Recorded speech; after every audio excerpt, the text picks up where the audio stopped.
You go to the, you can get it, it's published Journal Religion about a year, 2 years ago.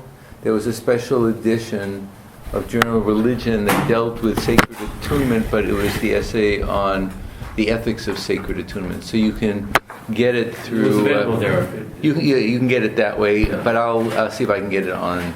But you can pick it up that way, and it's totally available. You can get it like that, or through Journal of Religion materials. Is there anything else that people are having trouble? I have a copy of it. Okay. I'll send it to you. Okay.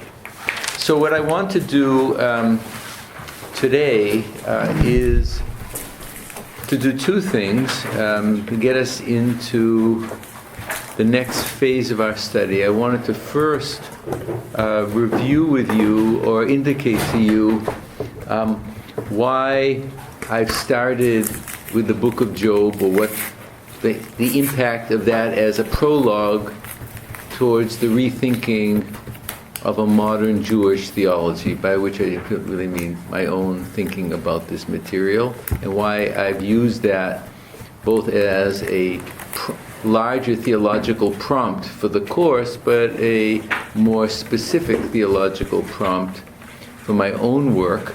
That will lead me, after the first opening remarks, to some initial comments about sacred attunement, bringing us about halfway into it. I want to kind of describe some things in a slightly different way than I have put it there, but not move yet towards some of my newer thinking, which I want to put off, and then I want to kind of open up with certain questions that you may have with respect to some topics that you either have a pushback on, or on the basis of your personal or traditional theological position, either don't understand or reject or want to qualify. That would be, I think, helpful not only to me but to everybody else to see whether parts of this work in a more general way. Although the first part is presented in a much more universal way, the second part moves towards a specific Jewish language. I must say that one of my dissatisfactions was that among the stronger appreciative responses often came from Catholic monks. They call me Abba Michael. The reason it's particularly satisfying is that they're able to look past the specific language that makes it Jewish to what is become of spiritual significance overall, and then do the personal translation into personal terms. So I also want to be able to get a sense from you as we move forward where some of that can work for you from your Christian or non-Christian point of view, or if you have a different Jewish point of view, or if you have a non-traditional or an Eastern perspective. I think a lot of that would be very helpful. Obviously, part of the hermeneutical task is to try to move from the more universal to a specific, and to keep those in a certain kind of correlation and a balance, and it requires a lot of translation, but whether that translation works, it depends not only on person's idiosyncrasies, but I think whether it strikes you as having coherence and truth at some level. So, as I indicated at one point in the Sacred Attunement, part of the task was not simply to write a private idiosyncratic statement. It had to work in a way that's beyond a personal voice. But it has to come out of a personal voice, but it has to work for community or for a much larger audience, or it's simply a diary entry. It's not public theology in any kind of sense. So that's a kind of, I'll come back to those issues, but that's part of what makes it so complicated in the modern period, where there's just so many vectors and so many considerations and so many ambiguities, and you try to write in a way that's responsive. So let me state in about, just to get this going in the first 15, 20 minutes, how Job may serve or serves me as a prologue to modern theology. Okay, and I'll just go through some of the key issues of that, and then maybe we'll pause at that point for a few minutes of reflection to see whether that actually works for you, or having come this far in the course, it makes any sense. Okay?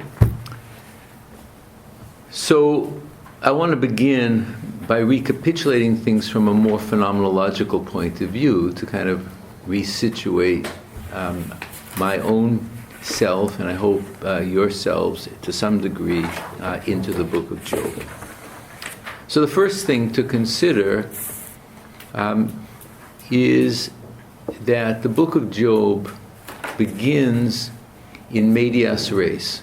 It begins in the middle of a human being's life.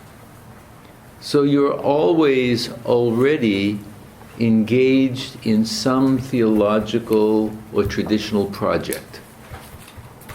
Part of the issue is whether do things happen that turn you around? Or as I mentioned about Wittgenstein, can you get turned around and stay turned around? I think the theological task is not just to be turned around, but can theology help you stay turned around once you've been turned around?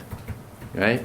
So that's part of the issue. Can theology become a form of living that keeps that new insight stable or livable? Right? So you get turned around by certain crisis, and then you just certainly close over and heal the Band-Aid and wound, go back to things after you have a week of mourning? Or do you actually integrate that into a new personal development? So theology begins always already in the life that you were living. You're doing something that gives your life coherence, meaning, and probably more than just a pragmatic level, but also at a level of theological or metaphysical significance. And part of that is to live a life that is ordered within, we saw a kind of a sacred canopy, a sense of ritual that keeps one in a certain rhythm of time, with links to family, to harmony, to tradition, and so on. All of those are part of the prologue of the book. Okay? So you begin with something, and that seems to work as long as it works, right? Or you kind of retread the tires and put a patch on here and there. But as long as it's working, it works. Okay? The next question is that something happens. There's a happening. Something that happens of a more or less incomprehensible nature. Incomprehensible in the sense that the mind doesn't quite immediately get its head around it. Or the first shock is not then to kind of regroup within the cognitive terms that you already had. For Job, it's disaster, it's crisis, it's death, it's destruction, it's loss. Everything that appears he had been working his life to kind of provide a spiritual defense against, right? As if you could live outside of time in some kind of a transcendent realm that, although you're living temporally with ritual, somehow that locks you into a trans-temporal dimension, and you can transcend the crisis. I refer to that as a rupture or as a caesura. In other words, something happens in which things simply open up. They could open up through the beauty of the natural world. They can open up through some remarkable experience of wondrous life, and also they open up by death. But something seems to break open the normal conceptual categories. That's what I mean by incomprehensible. We don't try to comprehend. There's a space where it's not comprehended, and it doesn't seem to have any particular cognitive aspect, and one is face to face with some kind of fullness which is empty, but it's going to have to be filled in somehow or closed off. So the rupture affects one's relationship to the natural world, the social world, and to the material and spiritual level. So all this is related to Job. In relationship to all that, still within the aspect of the prologue, where Job becomes important here is the initial and ongoing search for integrity. Right? When that happens, how do you move to a life of integrity? Right? Do you bracket off your life and say that the tradition has more integrity than my life? That the categories I receive because they're known by other people for a longer period of time, they have a certain authority, so I submerge myself to that? Or does integrity mean I rely on my own interpretation of things based on my own personal experience? So that issue that will emerge, and of course for us as moderns, that raises all the complicated questions of subjectivity and the trust in subjectivity, the trust in one's own capacity to be honest with oneself, right?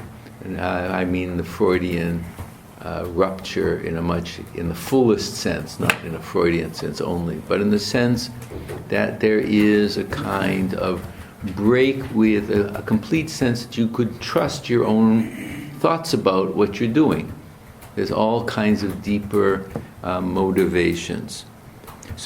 So what do you do? How do you remain what Job is, tamim, kind of have integrity and go forward to be yashar, to be upright forward, to live a life that relates up to that? Now we saw that part of the move is immediately hermeneutical and liturgical, right? The liturgical expression of God gives, God has taken, or I came naked, that's already a hermeneutic that has been established by tradition, but which a person tries to put on or swallow and hope that you get rid of the headache, right?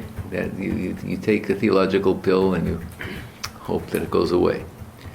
So that first move is very important. It's a kind of, you obviously want to lean back towards the tradition as it was, and that is a hermeneutical stance of integrity, right? And you try to conform yourself to that theological reality, which is not necessarily the world's reality of what just happened, but it's a kind of a meta statement that you're trying to integrate that. Now, in relationship to that hermeneutical level, we see that Job gets us involved with the issue of reasons. What kind of reasons do you bring to kind of reinforce your life position? Where do the reasons come from? Right? What is their justification? Still, this is all the issue of things that we all go through when we're trying to reappropriate our lives after it's been disappropriated in a certain sense by something that is totally off, not within this world. So the prologue in heaven that means things are going on of which we have no sense about, and it's to indicate that theology and divine activity are really in totally different planes. And we're faced with that, but we're not.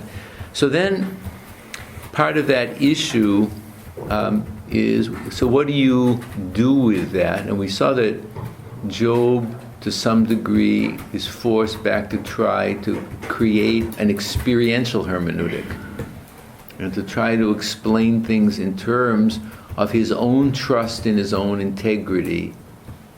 And this is a kind of, not necessarily hubris, but there's an attempt to say, I only have myself as a measure. So part of that theological issue is, what is the measure then by which you reevaluate things? Is your life or your integration or his own theological interpretation over against the friends a better measure than the friends, because he's saying it's happening to me, and it's not just a universal issue.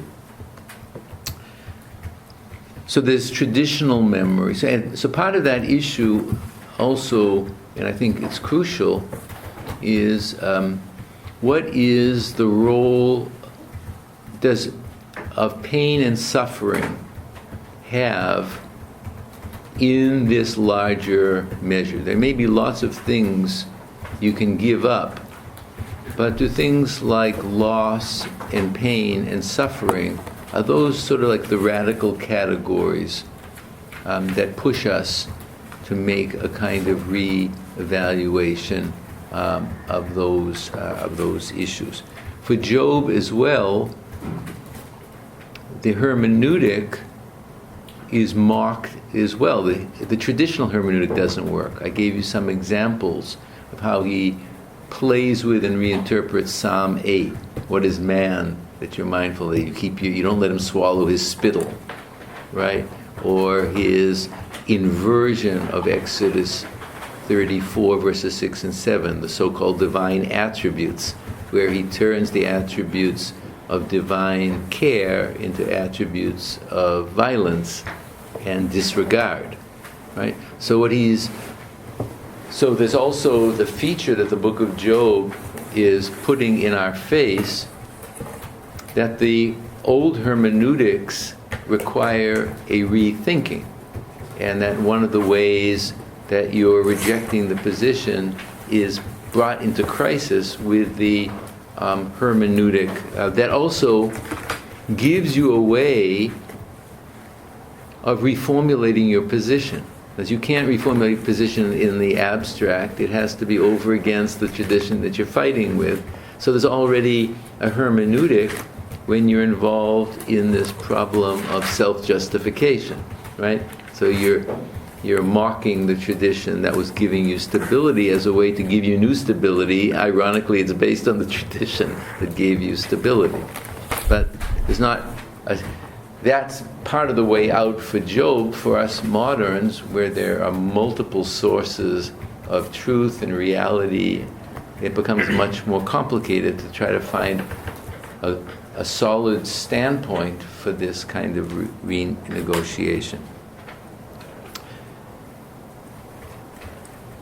Related to Job, and where I'm picking up on it and want to move, is there comes at the end some form of revelatory disclosure, something that discloses the natural world in a different way than the first disclosure.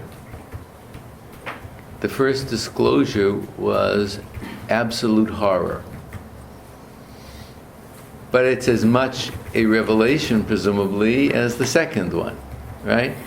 They both become manifestations of divine power or creativity or force, however one wants to discuss it. One is done through the agency of the Satan, who allows these disasters to be manifest, but they are this reworking of the creation with the agency of God, at least within the fiction of the book, but that's the theological agency.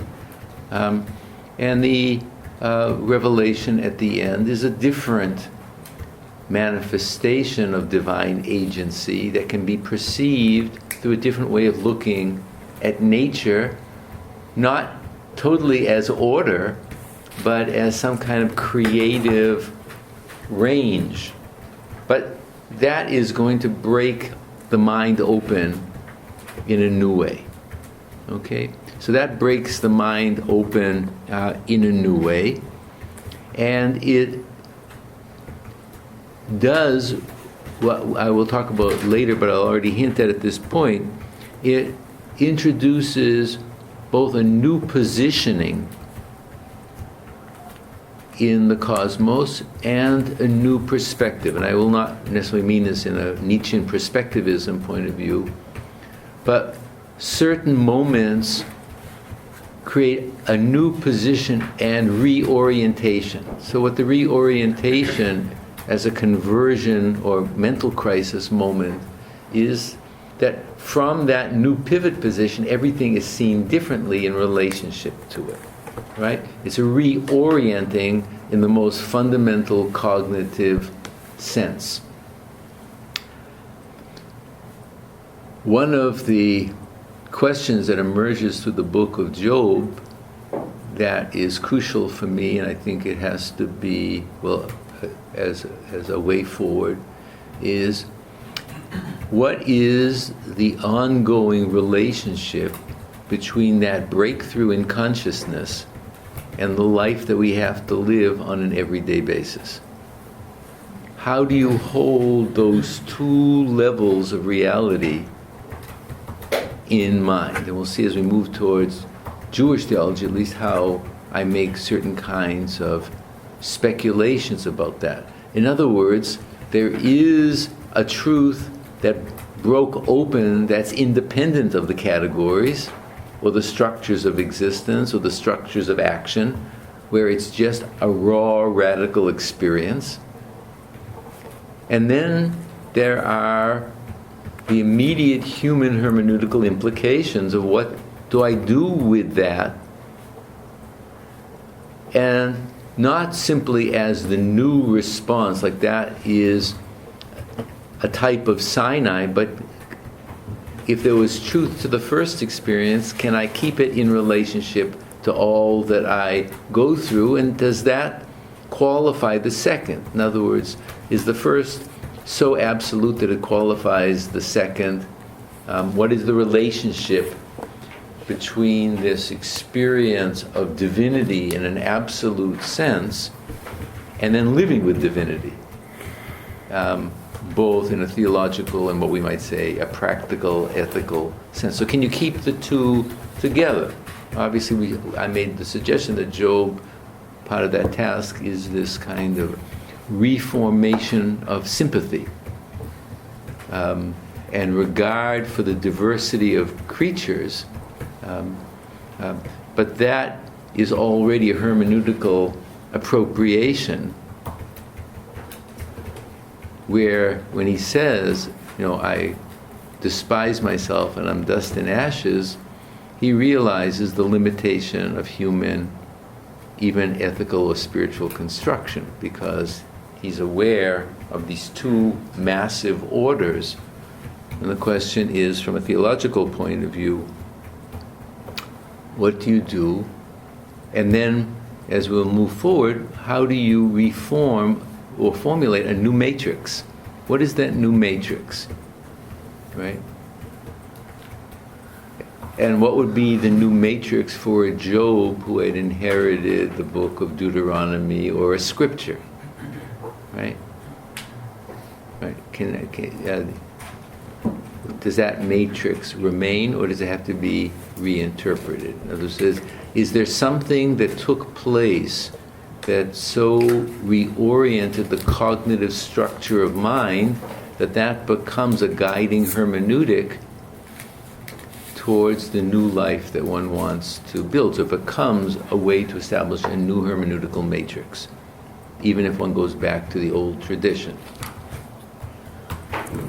Okay? So related to that is, how does the self recover a new hermeneutic? And do that, and this is a crucial issue that we're going to have to face all along, and do that so that it's not simply private subjectivity, that it has a divine ground to it, right? How do you recover a new hermeneutic that is affected and transforms subjectivity and doesn't fall, what we might say, is into the modern, I'm not saying trap, but to the modern predicament that now everything is only subjective and only from the ground up. So, is there anything left of a divine, objective presence or voice that's still a regulating factor? And I want to be able to talk about that through nature and culture and text and as we go forward. But that's part of the hard issue that we have. So we have a shift in consciousness. Let me just make a couple more points, then I see that already people want to jump in. Where there is a perceived limit to reason, so that the turn back to the new hermeneutic is based on a search for a new thoughtfulness and wisdom, but not for an absolute truth that the individual realizes is unattainable. So is there a way that one can re-achieve a wisdom and a thoughtfulness that remains in touch with those primary issues, but in a totally new way that keeps you honest from a modern point of view, and that remains divine, as we'll try to see in a certain way. So let me stop for a second. I have a couple more things, but I see a couple of... So, Adrian, I think you already... If not, I'll go on. But I thought you were gesturing. No, I was not. I mean, the first point is that the Orthodox monks also had a very positive reaction to your book. Yeah. But then the second point is, as you were talking, what struck me is how do you differentiate the, let's say, the soul or the solution or the way of Job from the way of Kohelet, which is for me very. There's a tension there. It's a different way of, I don't want us to divagate into the Kohelet, but Kohelet seems to me quite a different way to look into the abyss. Right. Well, I touch on it slightly towards the end of Sacred Attunement, and I'll talk about it a little bit more. I think the real difference is that Kohelet or Ecclesiastes is involved in a calculating mind. He's constantly trying to make calculations. He's trying to evaluate best solutions or best practices, best theological practices based on these kinds of issues of what he can see and experience, right? But he is constantly trapped, except for a few rare places, in a calculating mind. I think Job breaks out of a mind that's constantly calculating and making evaluations that way. In other words, the new mode of value is not evaluating. Evaluating is a different kind of ratio. And the ratio of Kohelet is constantly comparing. If there's anything that the revelation in Job is affecting us, is that you don't compare. The mystery of the ostrich and the mystery of the person and the mystery of the vulture are all part of a vast mystery. They're not compared to God, they're not compared to the self. The self is aware of it, but it's not making any judgment based on that, except there is a new consciousness that's formed out of it, right? So we have to evaluate Kohelet independent of the pious ending, right? Which then says, well, you just have to go back to the tradition and live within that, because within all the orders of spiritual cognitive possibility, that works in a spiritual way. But it's constantly turning around these issues. I think the closest, as long as we're just mentioning that, I think that the closest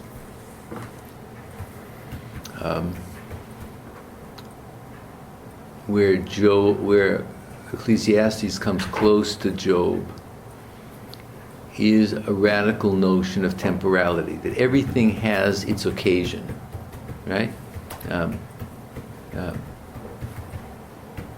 So there's this difference between Zman, everything has its Zman, everything has its temporality, and things have their own they have their own momentary way of appearing in time, right? And that becomes a certain kind of cognitive awareness that we may want to come back to. It doesn't have the anger that God has done everything in his own way, and he's put enough knowledge into a human being's mind to become aware that they can't solve problems, right? God has put awareness of the world into a person's mind, and that's just to drive you nuts. Now, there's enough to know that you have self-awareness, but you can't solve the problem, right? That's part of his powerful understanding. But in terms of this linking it to Job, I would say an acute consciousness of temporality, which Job doesn't get to. That the issue of seeing the diversity of creaturehood and the diversity of nature is a way of seeing how things emerge in their own way. But it's a perception of things that are it's worldly in the natural sense, as opposed to a consciousness that I think one would have to integrate towards a new covenantal theology that I want to express much later in the course, where it's the attunement to different moments of temporality over against the larger rupture that, right? Because even those moments are hermeneutical moments of interpretation, right? You can't forget that. That's part of what that double aspect is saying, that you can't forget that even though I think that I'm making wonderful interpretations about this moment of the ostrich and this moment of this thing in time, I've still given a hermeneutic against something that transcends hermeneutics. Yeah. 5 seconds. Another thing that technically just wanted to that you share is, I think, there are moments in Kohelet where you have the same decenteredness of where it's moving towards decentering the human being, which I think that's how I see the end of Job. A radical, like Job moves to an awareness where this is not about him. This is not an economy which is about him. So you have to, at the end, he has to realize that this is something much greater, and he's not the center of the story. And I see that a little bit in Kohelet too. And this is, I think, a very important realization that you are here, you're part of it, but don't take it personal. In a way, I mean, just to put it. So let's put that into suspension. I don't want to. I touched on Kohelet, and maybe we'll come back to it a bit later, and maybe we'll come back to that radical issue. I think that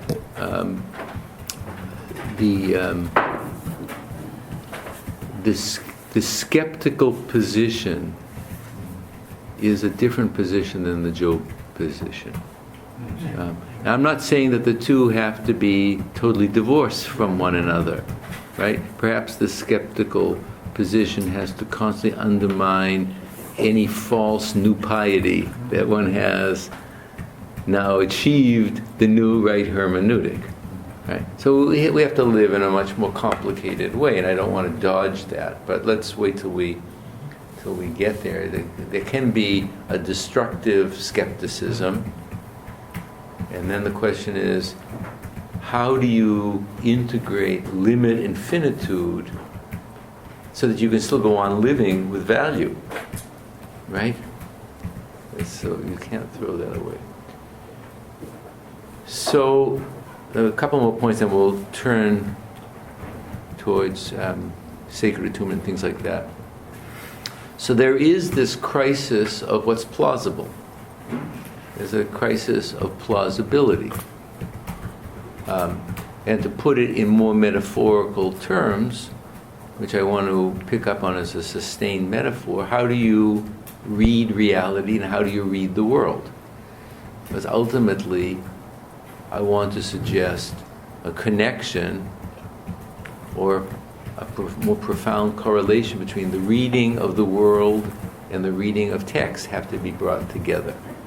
In other words, if you're in a culture which is not simply a natural world and trying to read the world, but you're in a world that for whom certain texts are foundational moments of wisdom, the same way the natural world is, what is the relationship between reading the world and reading the text? That's a fundamental link. And that's part of the move towards a new plausibility. If you don't make that move, you're living a dichotomous or schizophrenic life, right? So you simply say, I have all the problems of plausibility of reading the world, or making sure that things work, and then I have old-time religion, right? And I just say that works on a different scale, and I'm not going to relate the two, right? So in a certain sense, so that turns theology into a kind of default position. I have all these other things, and I read Scripture totally differently. I want to try to relate these levels of plausibility. Without doing that, I think that you're constantly in this spiritual crisis. I'm not saying that there's a final truth to the matter, but it's part of what is the task, is to live with some kind of integrity, that there are no gaps. The way that I read the world has some measure of truthful relationship to the way I will read texts. The way I read text will help me read the world better. That's part of what the spiritual exercise of reading through those 4 levels of sacred attunement is, to kind of make you aware, to be attentive to the world in a different way. Steve, and then Svi, and then we'll move on. Why is it necessary to retain Scripture at all with the new consciousness? Isn't it possible to say, this new consciousness means to me that irrespective of the Scripture, I will make my own evaluation of the divine aspect of the world and not rely on Scripture? Lots of people do. Some people can't. So I'm speaking for the position that you can't let go of an inherited truth of tradition,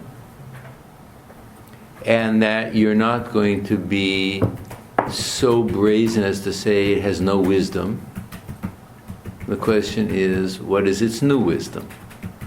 Of course you could step out of the game, and that is both the temptation and the truth of modernity, right? There are a million reasons to step out of the game. And then part of that issue is which game do you choose? Or how do you keep the composite as something true? And part of the task is, can you have multiple perspectives and still keep the tradition as a guiding or centering framework? You have to live somehow, right? Or else you just live in a fragmented way. So how do you return to a form of religious or spiritual coherence or cohesion without forgetting all the stuff that you just learned. So maybe truth is transformed into wisdom, but at least you're shifting the ground. Obviously you could do that, and then you have the problem of choosing what we call a lifestyle, right? But a lifestyle is not trying to live within the framework of the larger notion of cosmic destiny, right? And so part of that is is accepting or rejecting the tradition.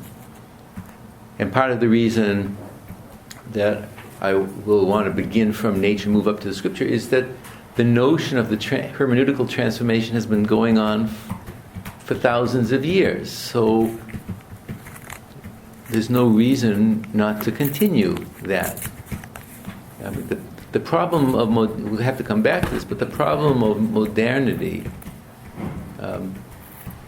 has, on the one hand, made everything seem so relative that it has no coherence, and on the other hand, the problem of modernity has made most people who are capable of doing that weak-kneed and stiff, because modernity, the alternative, seems to be such an open abyss that you close around tradition as a kind of bulwark.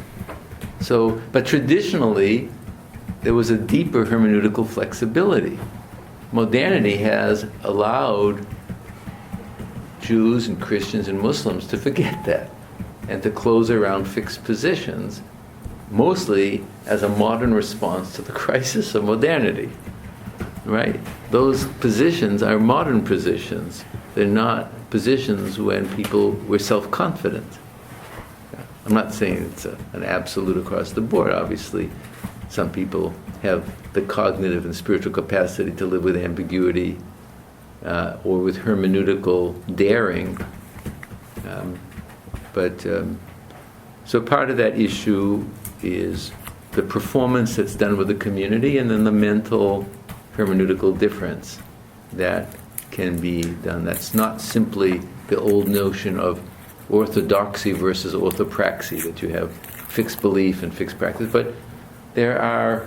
All right, we'll come back to these issues. But you're right. You can get out of the game, or you can say there's so many games that you can't do anything, or you can take a Nietzschean position, and you simply say, well, it's just which hermeneutical game is stronger, right? It gives you more power. Which is the stronger hermeneutic, right?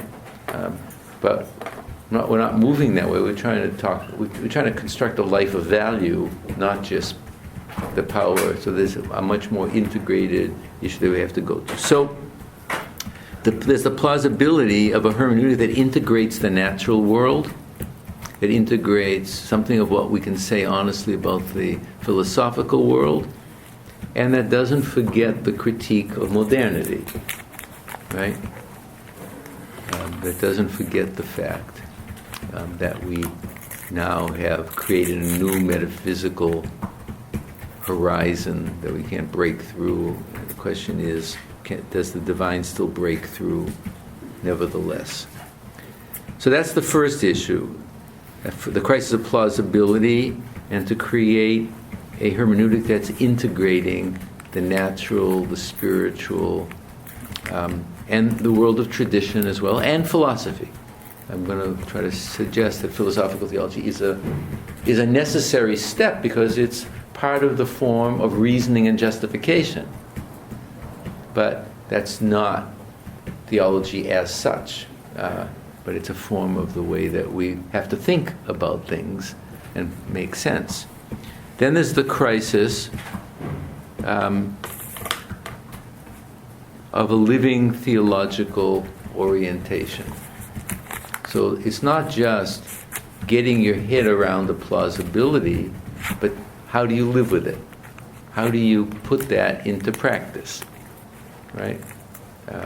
What would be the new type of language, the new way that you name or refer to God, the new way that you understand the commandments, the new way that you would understand creation, revelation, and redemption, which we're going to move towards the end, right? That would not, that would live within a tension between reading the world and reading Scripture as well. There's no simple way around that.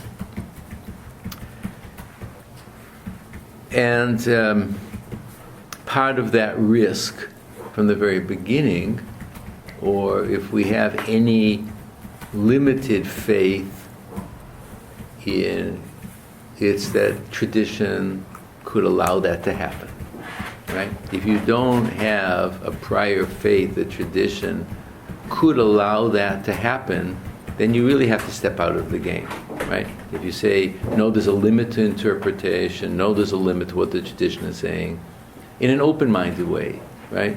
I mean, there's obviously when all of us at different points in our life pushed back against our birth traditions, you make a harder position. No, it can't go that way, so I have to draw a very hard line to go into a different framework. But then the question is, can you come back to this in a different way? Or is that first position either the only true one or the only true one for you as well? I'm not legislating one way or the other.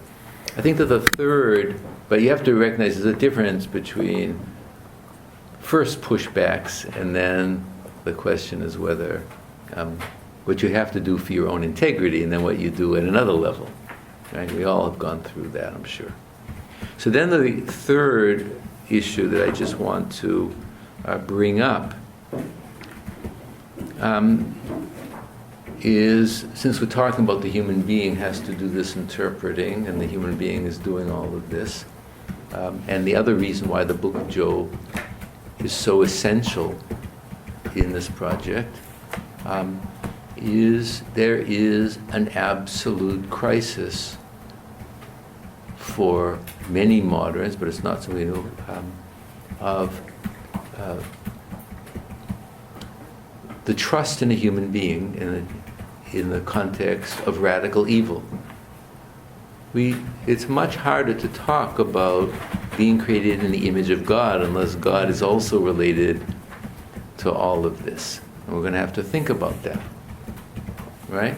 In what sense does this make sense? So in other words, certainly for us as moderns,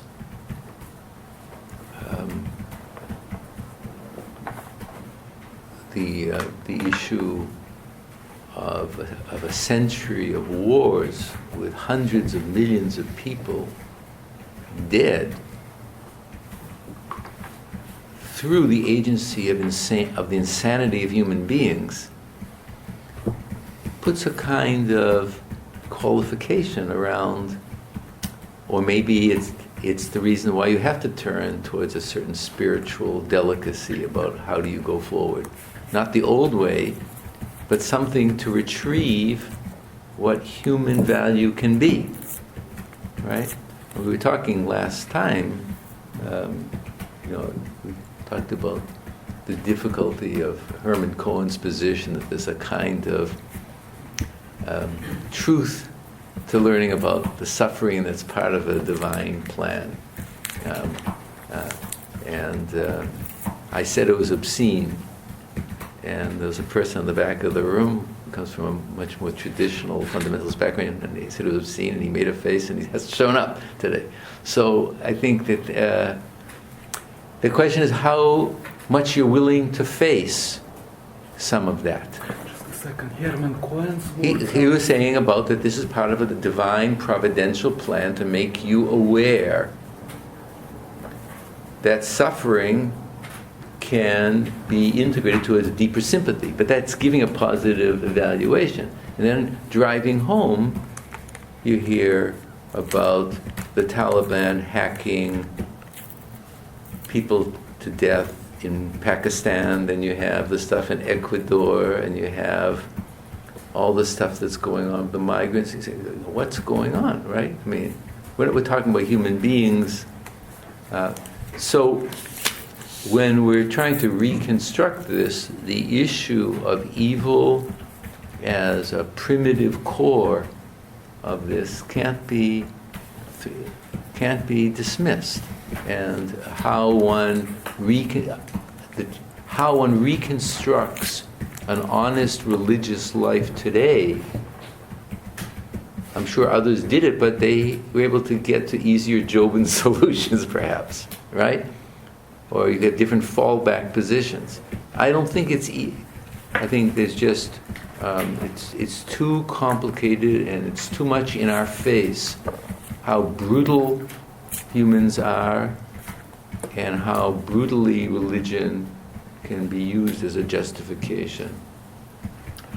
So it's not that all the other things are not possible, but I don't think that has to be taken into fundamental account in a new hermeneutic of whether religious life is plausible, right? And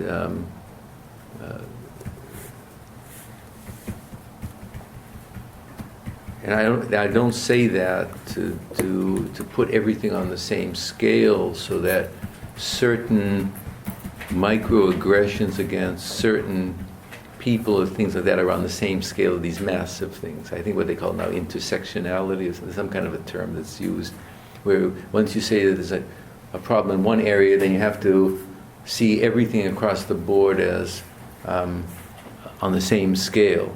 But I'm saying that there's a lot that we can't put our heads in the sand about.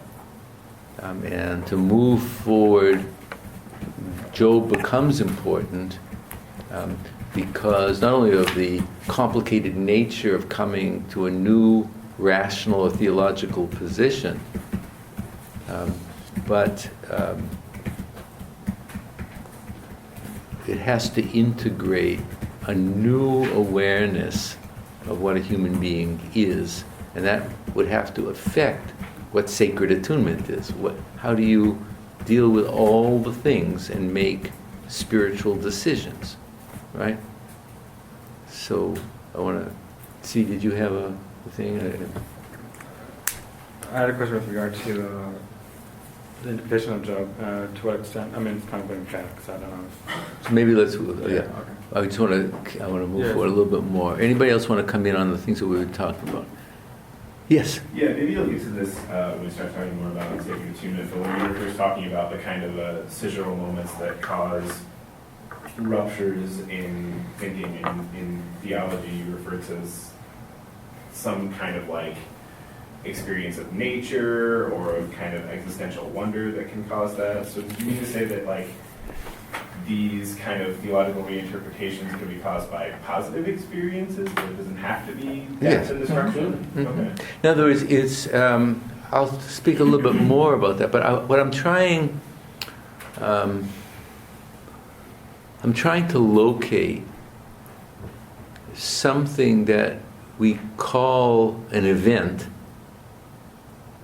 It has some kind of qualified experiential aspect, but it's not an event that immediately communicates meaning, right? Or it's not, in the most radical Schleiermachian sense, a religious moment, that noumenal moment is a religious moment. I say that's already an interpretation of it, right? So the issue is, are there moments that shatter the frame and then they create a new form of consciousness, of awareness, that you're now reinterpreting your way back into a world, right? And then the question is, does that have a truth that is a regulating truth? So for me to live at this double level of consciousness means that moment is probably more primary as a regulating theological insight, but it would also regulate the humility of what you do on an ongoing basis, right? It doesn't mean that what the love and the practice that you do interpersonally loses its value, but it's placed in a different scheme of a regulating principle, right? So yes, it can be the shock of the wonder of nature, or it can be being present at the birth of a child or at a death. But in all of these cases, that is out of time in a certain sense, right? And it becomes a regulating principle of insight that the human being can have. I mean, I will try to suggest that it has a certain revelatory quality, perhaps in the sense that Christians speak of special revelation, type of intuition. But it still is at a different order than the normal cognitive categories. So that issue of the nature of that, is it a special revelation, which is kind of a qualified issue of intuition, awareness, inspiration. I'm going to come back to that as well in terms of what I will want to try to talk about is the voice, the divine voice that speaks to all these different things in different ways. Okay, but that's already requires a commitment. So in the end, and now this is the transition to the beginning of sacred attunement, or where I would go as we go forward, is the beginning realization that one must begin with an ontology of the natural world. Right? Right? Not with ideas and thoughts, not with what people now say the abstract, but you have to begin with the concrete. Right? And you have to build up again. That's the new thing. Can you rebuild from the concrete natural world something of the nature of experience that then can retally with the truth of the tradition or help modify it and so on. That's where I want to begin going. So we start with the natural world. And that natural world is a world of primary, is a primary search for physical permanence. We have to eat, right? There is an urge at the most primary level to find those value points in the world at the ontological level that allow us to exist, right? And we make both unconscious and conscious hermeneutical choices all the way up and down the natural spectrum of which kinds of things will allow me to sustain my life. For myself, I deprive another person because I eat it and they don't eat it, but I'm making choices because I want to exist, I don't want to be sick, I don't want my family to be sick, right? I have spheres of self-interest, right? And it begins with the self-interest that Job also had of the survival of his body and his family and a sustainable world. And that involves positives and negatives that are both intuitively and cognitively seen, right? I'm saying these terms very specifically, but these are kind of pluses and minuses of to do and not to do that are deeply embedded in the structure of existence, right? Now, let's leave aside any kind of divine voice in relation to that. But the first level there are different levels of hermeneutical gestures, of choices that are being made, of motility and mobility. I take this because it is desiring to the eyes. I take this because it'll give me more knowledge. I take this because I want to incorporate that. I want to live, right? So there is this issue all the way up and down the organic chain, but it's at the ontological level of organicity and choice. Now, at the first level, in which one becomes what we would call there's an increase of self-consciousness of being a person. Part of that is also this awareness of the need for gratification at all these other levels. Gratification of food, gratification of health, right? And it goes together with a very primary aspect that Santayana spoke of as animal faith. Okay? That this animal faith is primary, which is to say that faith precedes philosophy and theology. I have the faith that this world is sustainable. Right? In other words, it's a pre-reflective notion that I'm not even at a first level conscious of. That I'm in a creation, or let's say I'm in a world, and I have an instinctive confidence that I can continue. Right? We're going to see that there's a scale of movement. But I begin at the level of instinctive confidence that this world is my world. It's an animal. In other words, it's a kind of pre-thematic faith that one has of simply being in the world. We don't. Without that, the sense, and it's communicated by every kind of reconfirmation that the world is sustaining me, right? So this is. So that the first evidence for faith is simply the existence of the world. That's the evidence. The evidence I have is the things in the world that I have to move around in and make my choices in. And to a certain degree, it is hermeneutical, but not necessarily cognitive and reflective.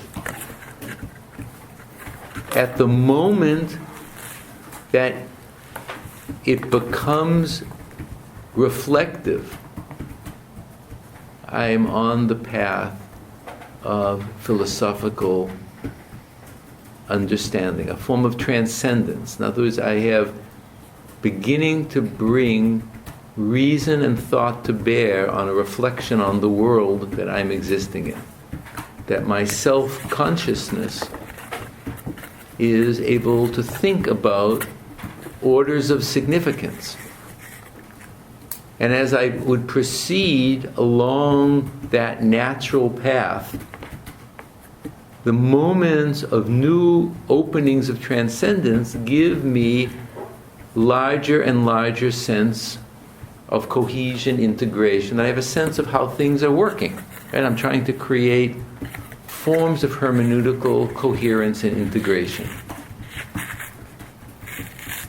But this is where I was already saying that we have to factor in this notion of rupture and caesura, right? These breaks in the food chain, breaks in food, breaks in nature, all kinds of things that then have to be reintegrated into this so-called philosophical reflection, right? And now I'm gradually, still within the natural order of philosophy, moving beyond that level of instinctive plus minus, yes, no, at a precognitive faith level, to my belief that I should do this and not that. Right? There is a thing to do this that's embedded in that creative order, that if this says you shall do this and this says you shall not do this, right?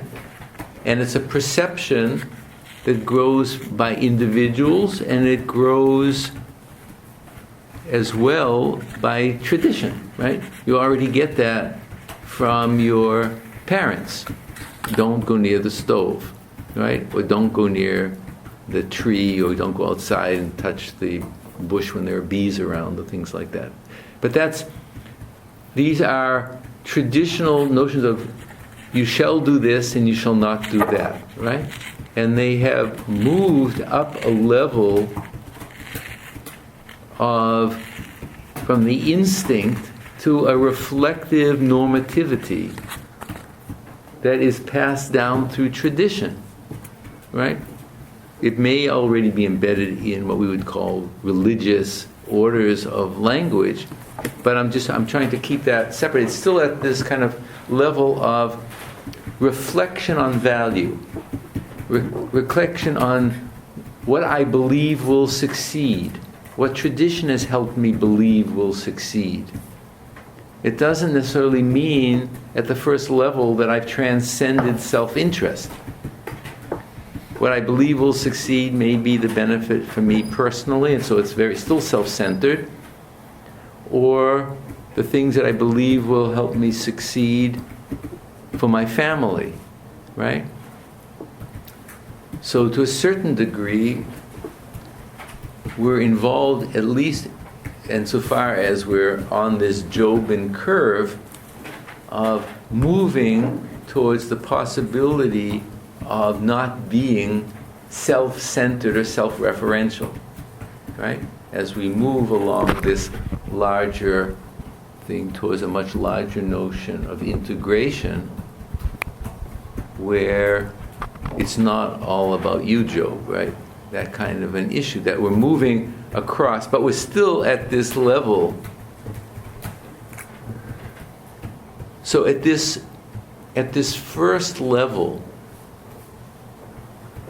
there is this ongoing level of what we would call philosophical reflection, which always continues because you're always trying to get a handle on a comprehensive sense of things, and you're aware, you're trying to move towards the absolute outer limit of what Jaspers spoke of as the encompassing. How far can you go to that outer limit where you begin to take in as much as you can mentally take in? Okay? I think in this, and the norms of you shall do this and you shall do that are emerging within different orders of self-reflective personal centrality, or now the group is more central, now the nation is more central, now the world is more central, now I'm making all kinds of balances, but I'm making value choices of doing this or that based on a whole series of considerations. The theological, from this point of view, and also in relationship to sacred attunement, this is this moving towards theology, okay, are these ruptures that then become a regulative notion for reflection, right? They don't have philosophical cognitive issue, otherwise you move back down to the rationality that you were at. But these open, and I'm still not yet talking about Judaism, Christianity, and Islam. I'm trying to talk still at a kind of Prescripture. But prescriptive. But I don't want to talk about. It's not. Maybe it's getting closer to philosophical theology, but it's not. It's this breakthrough of awareness that there is a dimension that is other than the outer limits of philosophical reflection. And the only way that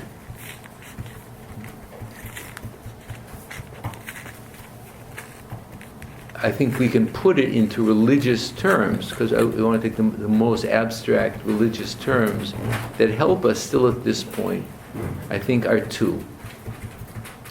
One is that awareness produces or elicits the raw moment, because I don't want to talk about it as experience. It's that raw moment of what we call in religious terms yirah in Hebrew, or reverence.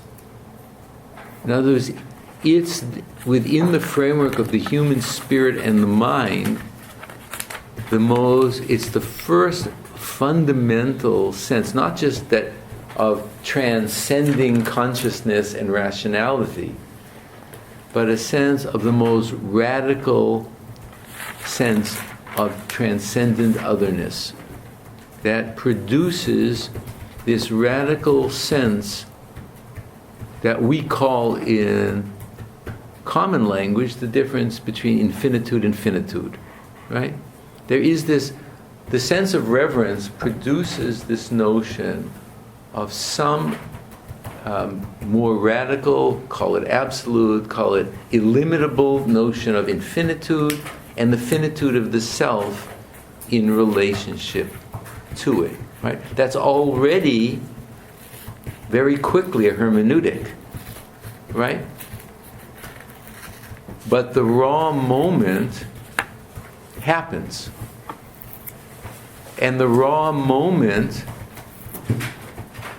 that the world is filled with bounty is related to it, right? In other words, I think I want to kind of build in two Jewish or biblical terms, but using those terms, but I don't think at this first level, and we don't have any other language for it, so at least understand that I'm trying to use terms that come down to the tradition, but they're at the limit of language. So one is what the Hebrew speaks of yirah, or the Hasidic tradition talks about yirah gedolah or yirat haromemut, the exalted sense of reverence, where there's something that just keeps exceeding, right?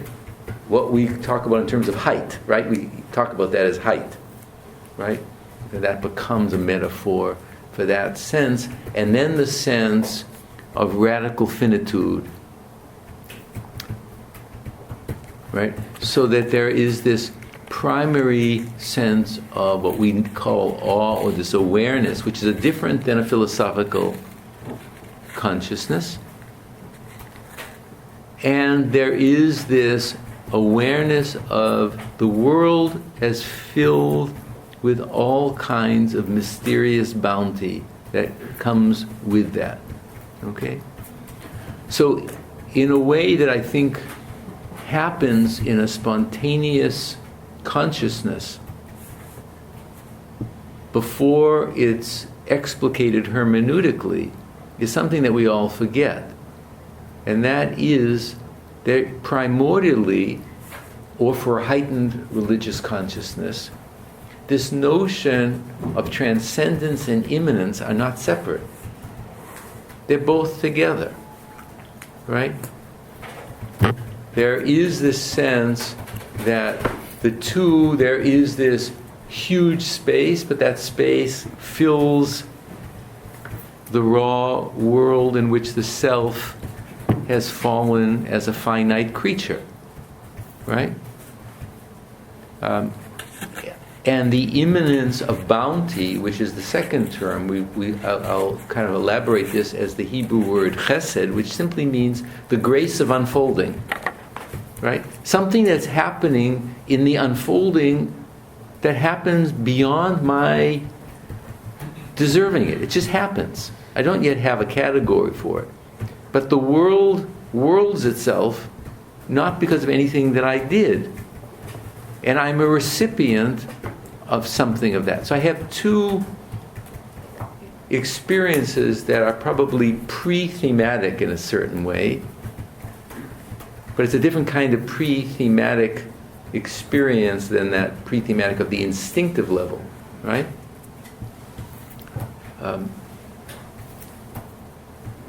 And that those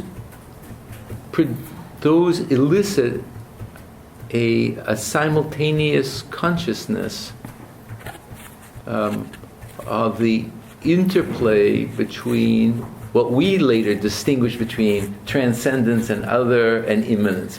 But the two is part of one constant continuum. And there is, I think, a primary awareness of this at these radical moments of what we would later call oneness or kind of unity or integrality, right? And we haven't yet. So then the question becomes, how do you move from that where it's not just a psychological experience,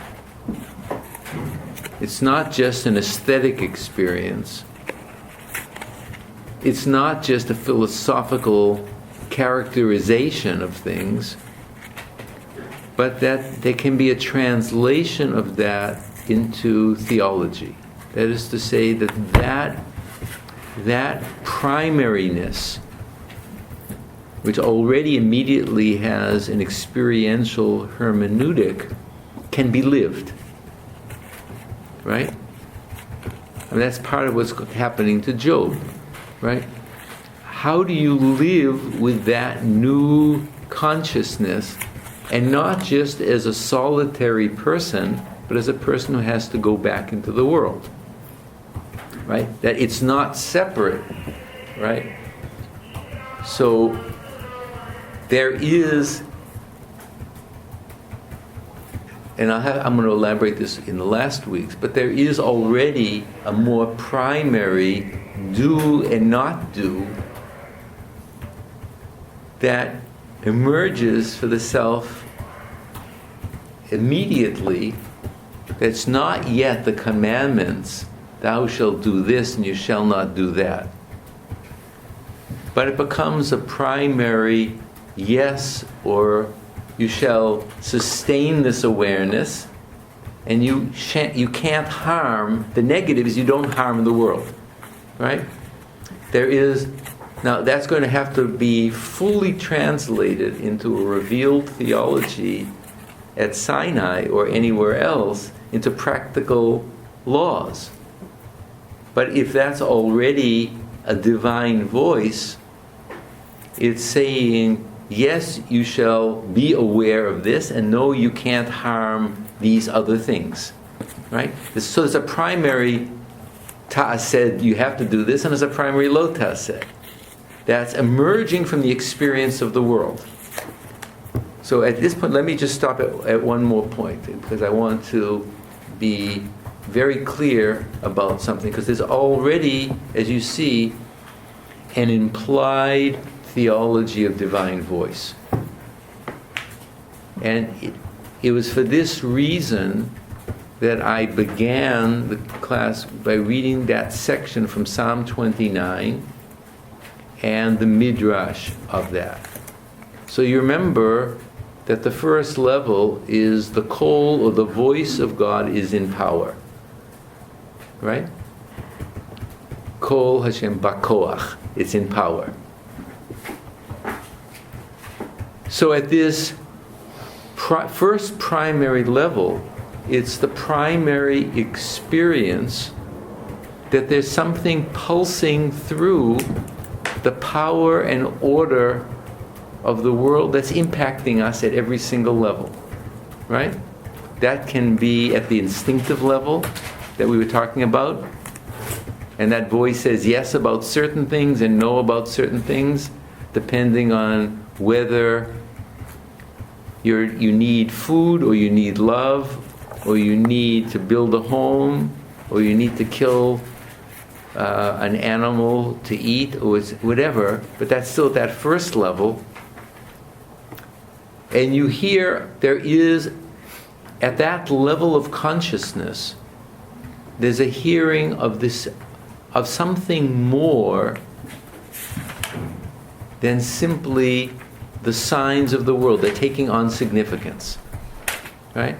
So I'm trying to suggest that the movement from sign to signification already takes place at this primary level of instinctive responses. It's already a hermeneutic level of yes and no. I'll do this and I won't do that. This will benefit me or this will benefit a person I love. Right? I'll do this or I'll do this for the sake of the power that's producing the plants, if I knew what it was that I needed to do. Right? So, at the moment that I have this awareness that power, koach, is making demands upon me from the outside, I have the sense of a voice of an instruction, right? In our language, I have a sense of instruction or a demand that's being placed on me. It may not yet be at the level of Psalm 29, where it's the voice of God is in power, right? But in a sense, it is the voice of God that's only heard as an imperative to do this or an imperative to do that, because that's only at the level of reflective consciousness that you've been able to get to at that point, right? I'm talking about this larger spectrum of the human species, but something that we all do even at pre-reflective levels when we're acting that way, right? The level of koach that we saw at a later point in the midrashic discussion was that koach becomes the possibility or the potential for understanding things, right? Right? Remember that phrase from the Mechilta or the rabbinic text that said, the voice of God is in koach, according to the koach or the ability that each person has. Right? So at that level, people are producing out of that voice a deeper hermeneutic of this, that the signs of existence take on signification, right? And they become spiritually codified, or they become normatively codified in terms of doing this and not doing that at the most raw level of social normativity, right? Not just the level of eating, but a level. So, in other words, the issue of yes and no for survival becomes subtly transformed way before Sinai into this notion of limit versus not transgression, but limit or expansion, right? There's limit. I can't, and it doesn't necessarily have to. I limit my action. I won't clobber you on the head because you may clobber me on the head. It may not have a very high ethical reason, but I limit my behavior. I may limit my behavior towards animals or the ground that I see because I want to have that to grow for the next year. But the intuitive thing becomes translated into the categories of what we call limit and growth, or limit and expanse. Well, those things that would enhance life, and they both, the expanse would enhance life, limit would also enhance life. They're all related to that position of wanting to create a sustainable order in existence. But the yes and the no, the do and the not, you shall do this and you shall do that, is now reformulated still at this level of social, cultural, let's say philosophical norms, in terms of the upflowing of those kinds of issues that you should do and you shouldn't do, right? And they're perceived to come through the natural order, or through the mystery that's speaking through the natural order, right? In other words, insofar as a person has an intuition that something of the natural order is making a certain claim on me, and that if I listen to it carefully, I'll be in the proper rhythm with it, I'm somehow attributing to the significance of that natural order some kind of primary revelatory instruction, right? That you should do this and you shouldn't do that, right? It may still be very much, it may be still very self-centered and organized, right? You may not have got to this level of what we would call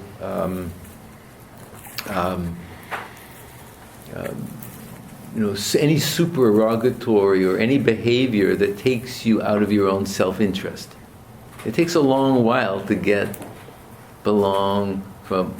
to be groupish as opposed to non-groupish. And I'll talk about this in terms of cognitive psychology, that people are naturally groupish, okay? As opposed, so this notion of in-group morality and out-group morality. Even people with higher so-called levels of moral consciousness have in-group morality and out-group morality. I've seen it. You see it all the time, right? But what I'm trying to first get at is that already at these levels of philosophical reflection, where I'm trying to get a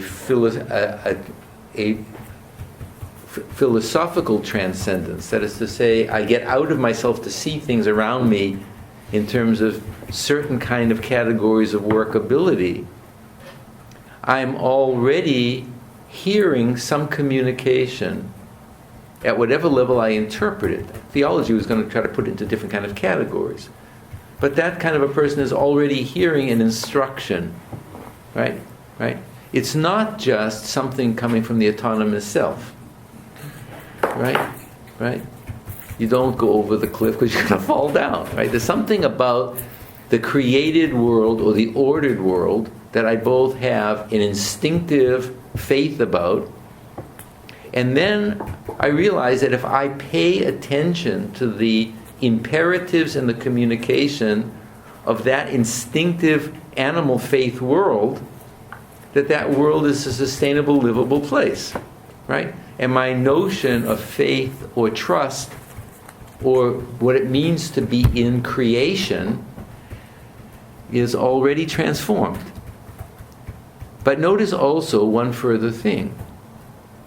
So you already see that there's a kind of coalescence between what we call the theological, because it's a breakthrough into a certain level, another level of awareness.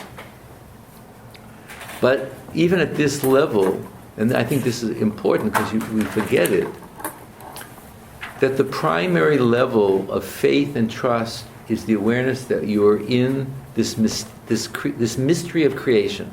Right? That was that level where you move from this animal faith of sustainability to this level of reverence and the sense of chesed, or the givenness of things that I don't deserve, that just that are there for me already. They're already there for me already.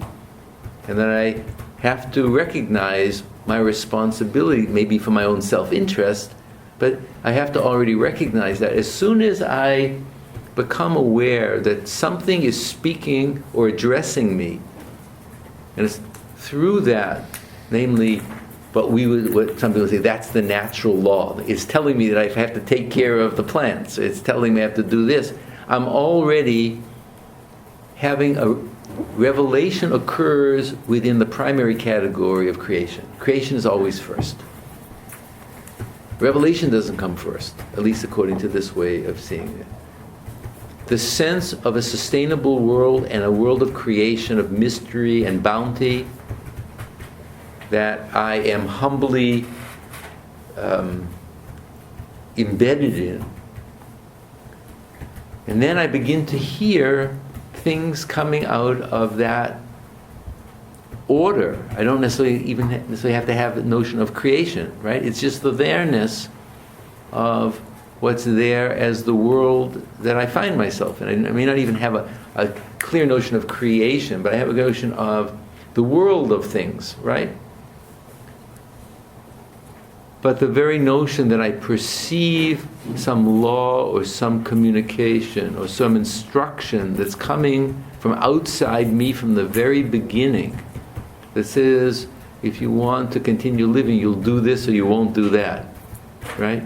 You won't steal, you won't appropriate other people's property, you won't appropriate their bodies, right? You leave things for others, you'll do things. All these do's and don'ts are not yet at the level of a formal system of law and commandments, but they're at the level of the voice of God as koach, in the sense of the voice of God as giving you options and alternatives. You're already hearing some voice that's communicating, that's not quite nature itself, but it's something that's communicating from within that is the voice of signification. And that it's not simply that we have a sense that I'm not just projecting that. If I'm attentive to the world, I'm attentive to something that of that natural order that's saying to me how I want to relate to it. And then that third level, and then we'll stop for a second here, at that third level where I try to integrate caesura, right, which is that issue of yira or reverence and the givenness of things, those are massive do's and not do's, right? That we'll have to talk about later, about a massive communication of the implication of divine height and human finitude, the implication of being aware that you're born into a world where the grass is growing. It was always there, right? Right? It was tohu, but it's not tohu anymore. It's not chaos. It's already plants and seeds, right? So that becomes another level of consciousness that is still trying to deal with that. So then the moment where we come to towards theology and sacred attunement is how does that become a religious, how does that become a communal path? How can that be lived on an ongoing basis, right? And of course, for us as moderns, it's not simply that we take over thoughtlessly the teachings of the past, but we have to renegotiate them. So let me just give one transitional feature, and then I want to open up for questions. So if this sequence that I'm describing is somewhat accurate and truthful, what we have, let us say, in Scripture is the accumulation since Adam of patterns and norms of living that are passed down through the generations, types of hopes, types of confidence, types of way of dealing with certain even the narratives in Genesis, which are before Sinai, they're giving us living examples in the natural world of how to live. Right? It's a very old explanation, but that's in fact what's happening.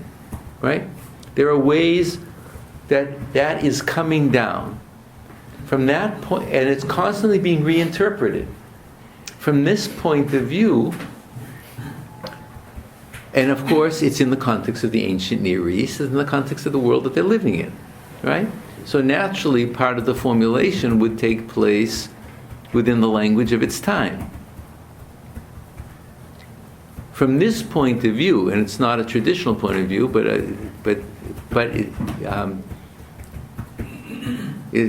at least for me, is a livable point of view.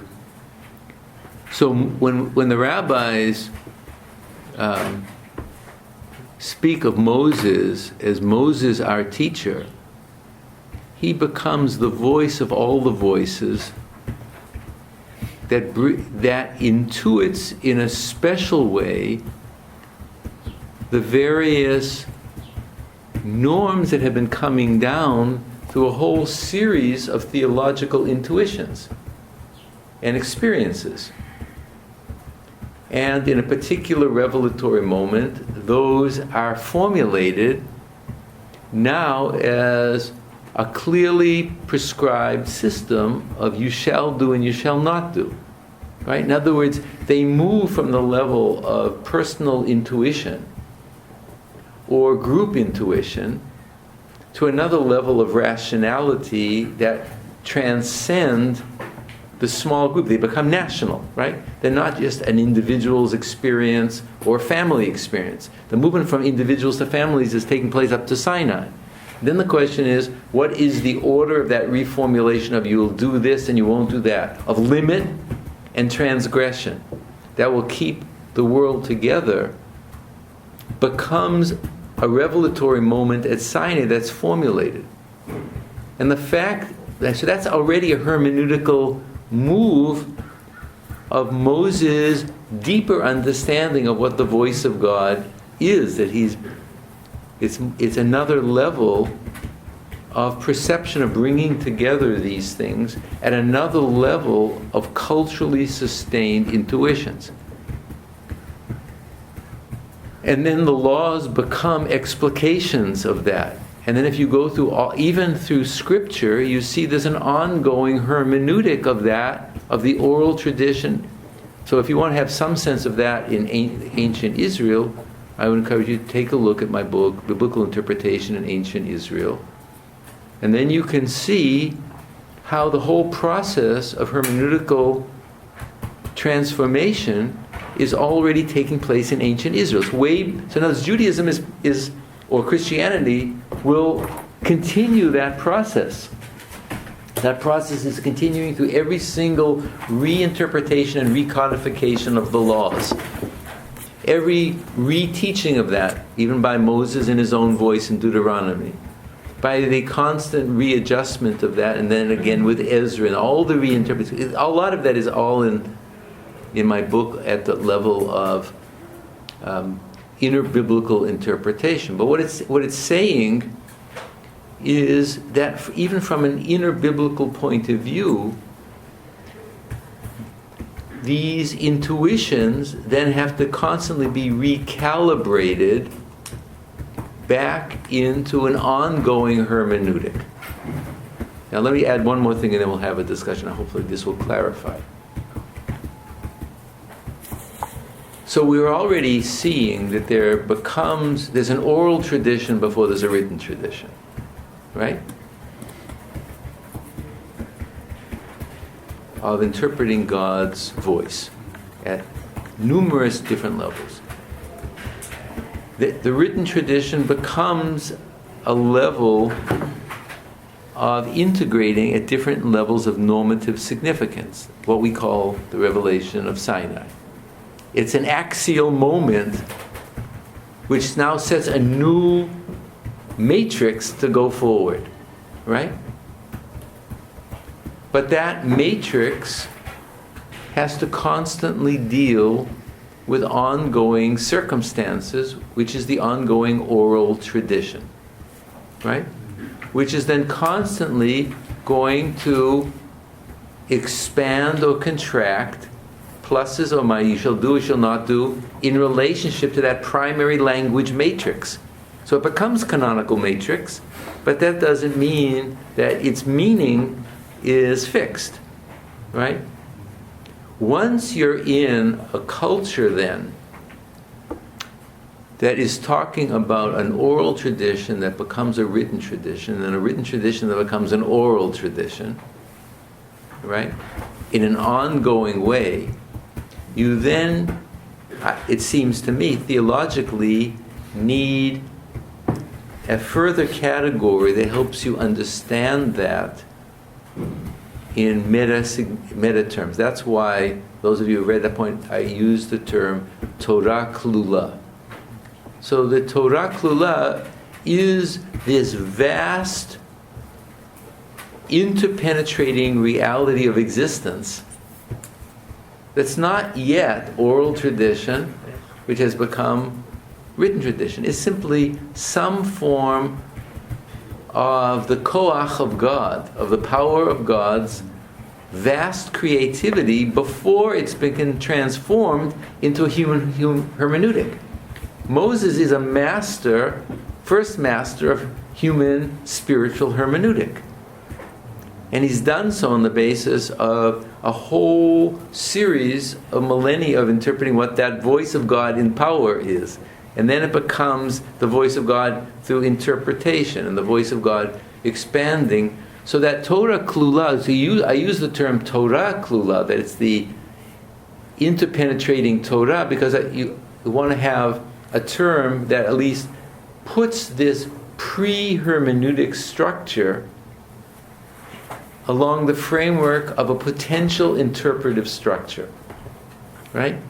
So the language of Torah klula as the pre-thematic totality of possibilities that can be hermeneutically appropriated, right, through the world, the sense of recurrence of appropriation, but now in the most primary sense, before the appropriation at the level of exegesis, but simply world exegesis of what does the call of God in power mean in terms of limit or building.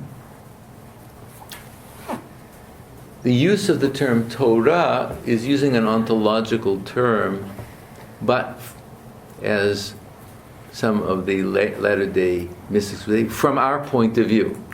Right? From God's point of view, it's not necessarily a Torah. Right? But that language is a category, a theological category, so it's already from our point of view. But it's pointing to the sense of the voice of God in power in terms of a pre-hermeneutical reality of the conditions of all possibility. And hermeneutics is only one stage of the transformation of the conditions of possibility of understanding that the culture begins through the hermeneutic of understanding what the voice of God is as they're responding to something outside the self. That the self is engaged, right? It's not like there's a self that projects or an otherness that imposes. The hermeneutics means that the two are relationally entwined, right? And the self is responding to that voice, right? And what it means, so you have to understand the transformation of these absolute commands. All that I think God, as it were, is saying is do and do not do. All these other things are at a human hermeneutical level. I mean, what would it mean to say that God speaks? Right?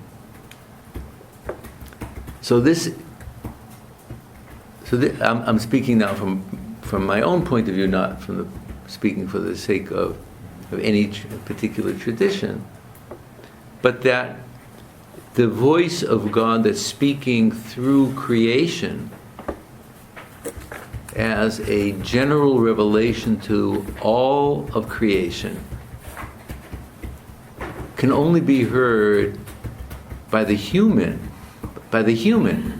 as do this and not do that.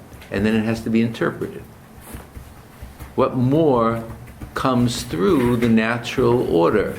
That is the primordial divine imperative as perceived by human beings. Unless you have some kind of literalist notion that God pours words into your ear in some way. But if God remains God before the hermeneutical process, and God has to be God before the world and hermeneutical process, then how far back do you go to what a God could say, or that we would understand, that would not be from my point of view, an idolatrous or a commitment that I couldn't ascribe to from the point of view of ultimate faith, right? So that process of interpretation has been going on primordially. That's why I was taking us through all of these various stages. Sinai is you shall do and not do, but now over a long period of reinterpretation through the revelation to Moses as we understand it, or through his intuition, of giving that primary organizing hermeneutic for the people. But that becomes non-negotiable for Jews and Christians. It has to then be expanded. So that becomes a new matrix and touchstone. Same way it was an original matrix, it continues to be one, but the hermeneutic continues. So we're on, hermeneutical theology means that you've always been doing it, even before you were a theologian, right? You've been doing it from that level of that animal faith and instinctive response up through these various levels, and what we speak of as the normativity of a religious culture is giving this hermeneutical formulation, right? And it's already the trust that someone called Moses. That's when the people say we will do and we will hear, we have from the point of view of a particular culture a statement, we accept this as a beginning matrix point that we find to be true because Moses the teacher is mediating a whole series of things that they already know at some level. They wouldn't understand it. Not to steal, not to idle. All these things they have to understand at some level. But it's now being formulated at a new level. Right? And they accept that as the new base point. And then all the succeeding points. So it becomes that first massive integration by a teacher, and everybody says, we accept this as our base point, right? And then that base point continues through a hermeneutical, if there's courage, through a hermeneutical curve that tries to remain faithful to those categories that are saying you should do this and you shouldn't do that. And then we'd have to see from a theological point of view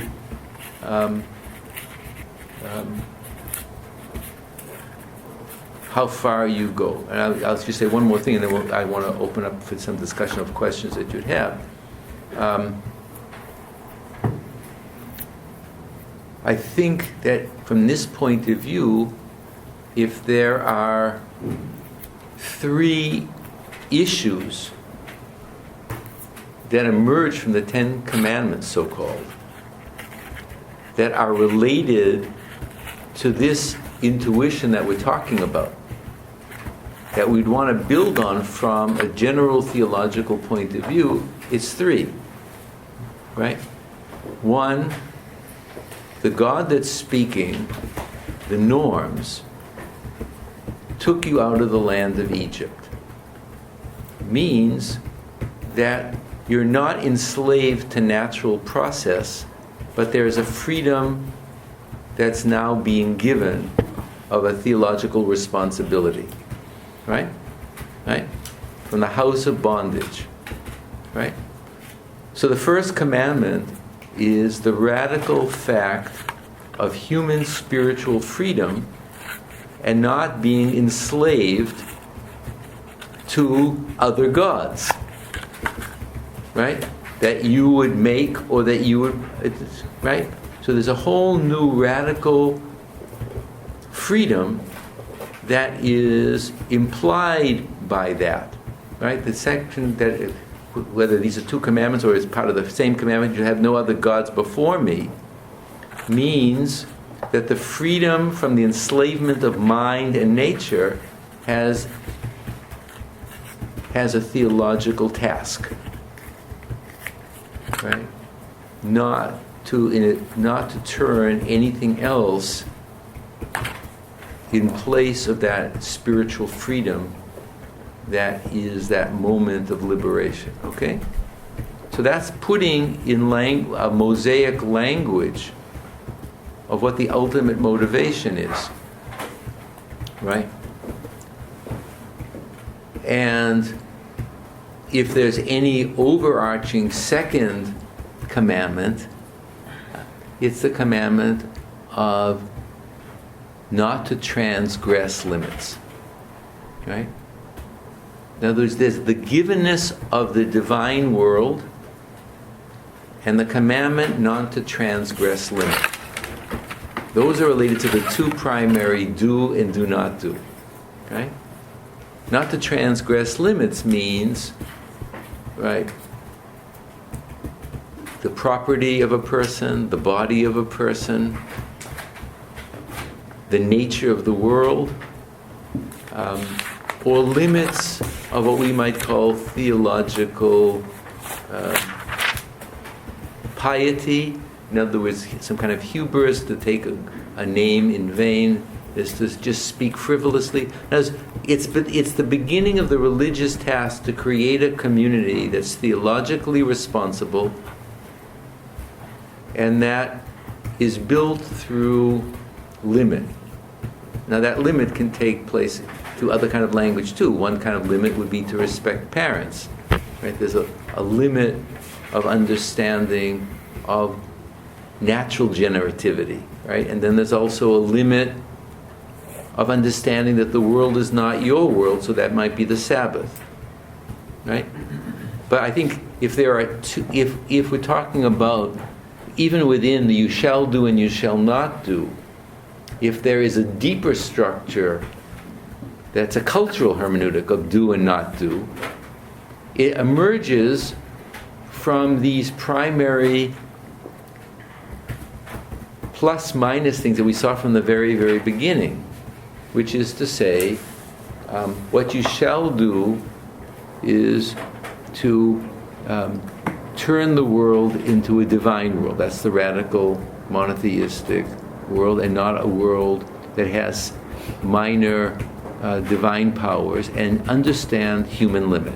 Right? So there's their intention. Right? One is an expansive freedom of what it means to take responsibility for living in a world in which you're not enslaved, or you've been freed there's a freedom of consciousness and a limitation in terms of behavior. Right. So religion, the biblical religion, or Judaism, people can speak more accurately about Christianity, can't proceed without those two poles, right? Expanding through freedom the kingdom of the divine, and the limitation and limit, right? And the two are brought together. Limit by itself is demonic, and freedom by itself is demonic. So there's this balance between, the two forms. They have religious terms as well, but that's the balance. That's a primary balance that is at the deepest structure of this of the divine voice, right?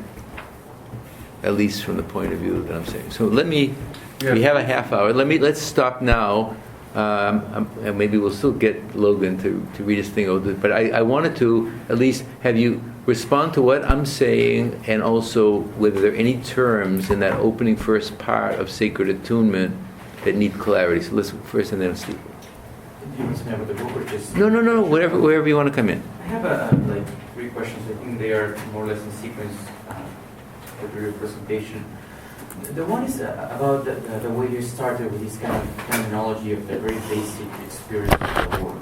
I was wondering if you think that the switch from the pre-thematic to the, say, philosophical attitude or reflective attitude is the same when you have a very basic encounter with things. Say, I'm writing with my pen and the pen stops working, and I start thinking about the very issue of writing kind of in a Sartre Heideggerian way.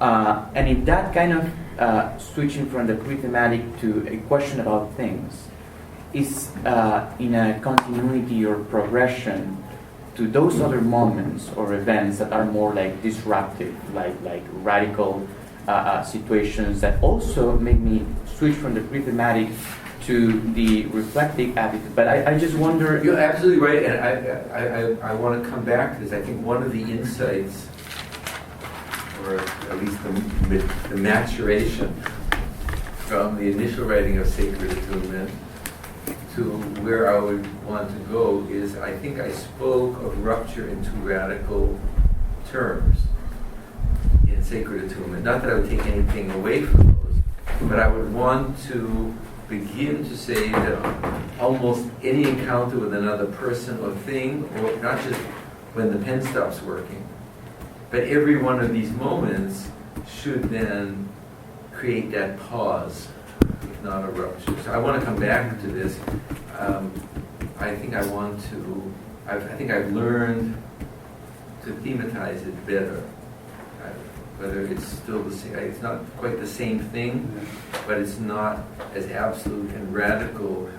But I would want to find a way to bring that into religious consciousness on an ongoing way. Not that, right? Yeah. And this leads me to a second question, I think, which is you mentioned Wayne Proudfoot last week, and that book to me is very interesting, precisely to talk about hermeneutics and phenomenology, because his take about Schleiermacher and William James is that, let me perhaps rephrase something, go back to Proudfoot. If one moves from the very basic example of the pen, or many other things, right, to the issue of rupture, something radical, or in your comment, perhaps more progressive. But I guess my question is how we identify something that we may or may not want to call distinctively religious or distinctively theological, right? Because when I think about these moments, I had in the back of my mind Heidegger when he speaks about the fundamental question of metaphysics that somehow is brought up by moments of radical boredom or radical joy or fear or death, right? These kind of situations that kind of prompt the question, right? But then you can go and just ask the question of what are things there instead of not being there, which is a question that can be philosophical, certainly a question about the meaning of things, but doesn't have to be a religious question. It doesn't have to be a question about this other voice you were talking about. And let me go back to Proudfoot then. Because what Proudfoot argues against Schleiermacher and against James is that they kind of assume that this otherness, this exteriority, these limits that we encounter in the world are somehow showing the infinite, or what James calls the more. And what Proudfoot argues, I think convincingly, at least in certain ways, like, well, this is already a hermeneutics of that thing, like the infinite, the more. So we're shaping our interpretation of the world through these categories, even in these very initial stages of reflection. Which leads me to one of the, I think you put it so nicely by the end, the question of is there a God, how do you say it, before the hermeneutical process? And I think the question is key. So can we talk about God? Can we talk about something distinctively religious, going back to this phenomenology of experience and this limit and this sense of transcendence, without this kind of shaping that already as religious, making that part of our language as something that is transcendent, something that is religious, instead of just a given that doesn't have to be interpreted as a God, as Yahweh's voice, or something along those lines. And to me, this is a pressing question. It's, I guess, mine, but I know what are your thoughts on that, because to me it's like, I get all the transition, the phenomenological transition. I'm with you in regards of there is an obvious givenness, there is an obvious transcendence, but the question becomes, is this transcendence moving us to a question about the theological, a question about God, and is that something that we somehow can indeed assume before the hermeneutical process? Obviously, it's the core issue, right? the question is, how can you answer that question without falling back into ontological assertions about being, which is on this side of the equation, right? Right? That's obviously, I don't want to get into the issue of ontotheology, but the issue is, can we speak in any kind of faith or response? It's not faith in things unseen, but is there any way that we can talk about this religiously when we know that we've come to a certain limit, right? And that we can't talk about God as some kind of an ontological being in this sense, because we've reached the limit that we're speaking from within being, so how could you get out of being and say anything about God, right? Obviously. So I want to leave aside for now the issue of negative theology and what it's, because that's one path, right? And I want to at least stay within the positive side at this point, right? So that's why I was trying to point from the level of breakthrough moments that don't have the cognitive constructions. So the difference between what I was trying to suggest about the caesura, and that's different from Schleiermacher and your very accurate restatement of Proudhood's position, is whether there can be some moment that we would call religious awareness that doesn't have, that's a boundary consciousness that is simultaneously aware of hitting the boundary, and that there is an intuition that there's a condition of all possibilities that's somehow beyond that boundary, and we can't talk about. In other words, that moment as event is not already a theological experience, but it takes us to the boundary of a breakthrough. That's why one of the ways it can only be talked about as light, right? In other words, there becomes the sense, that's why religions would say that when you come to that boundary point, that's why light is such an important metaphor, because what light means is that light is refracted, and it's refracted through material and other kinds of shapes. But the fullness of light as an imaginative theological category is what is something of that so-called fullness before the refractions or the limitation into vessels, into contractions, however religious language you want to use, but that the world somehow is a refraction. So light can become, as you try to take yourself to a boundary language that's still language, that hovers on the boundary. I mean, you can't be other than that, but that you don't cross over to make an ontological assertion, but that you're confident that there's an awareness. So certain unique individuals have gotten to that boundary consciousness, and they've preserved that in that for the tradition. In other words, they've indicated that they dare to say that the more is a fullness of light, the more is a fullness of will, the more is the condition of all possibilities, whatever that means, right? We have no idea what that means, right? Or that the condition of all possibilities is the fullness of all actualities, right? I mean, because that level of, that's why paradox works at that boundary point, because it's trying to simultaneously say and unsay at the same time. That's why that boundary point for mystical consciousness is so vital, because we have an intuition of a boundary. It's liminal, right? And we then get thrown back. Or you have, I'll give you one more radical example, because they always fall back in terms of a hermeneutical structure. So I think one of the most interesting of them is the most astonishing reinterpretation of the opening line of Genesis that appears in the Zohar. Right? So the opening line of Genesis, so just think about what the hermeneutical revolution of this statement is that's answering your question. Right? So the opening line of Genesis is Bereshit, at the beginning, bara, created, Elohim. Right? God created. At the beginning, God created.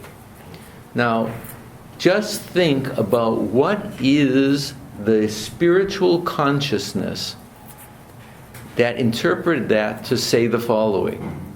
Right? With the concept of beginning,